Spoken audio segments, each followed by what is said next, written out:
So now let's calculate the amount of the dye in each, the amount of each of the dye in the mixture.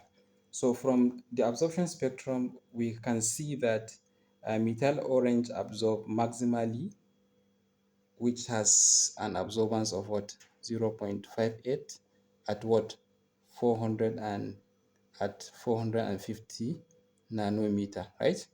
So the absorbance that is due to the bromophenol blue at this same wavelength is only 0.16 from the table. So the concentration of bromophenol blue and methyl orange, you remember, for bromophenol blue and methyl orange, you remember we have 100 milligram per liter for bromophenol blue and 10 milligram per liter for methyl orange, right? So now for methyl orange, we can say methyl orange now, okay, we now can say now the absorbance at that wavelength multiplied by the concentration, the stock concentration, which is what we have. We have 5 point, right, 0.8.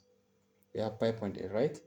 So now, what is the proportion of the absorption that is due to methyl orange at this wavelength? Okay, we can say the proportion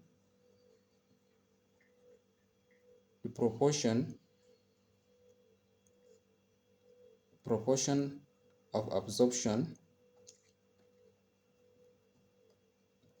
due to methyl orange is now going to be equals to 5.8 divided by what?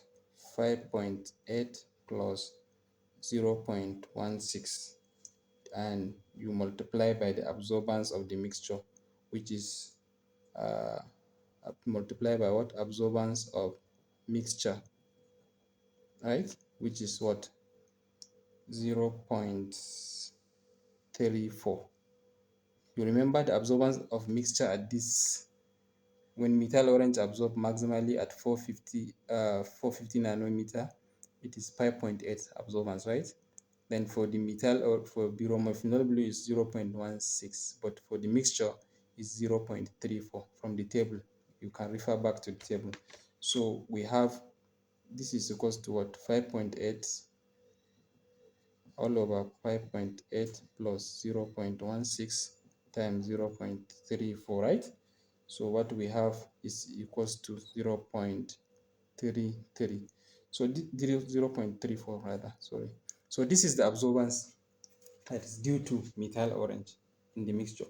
So if you use this value to extrapolate from the standard curve that we plotted, okay, if we use this value to extrapolate from the standard curve, we can extrapolate from this standard curve, okay.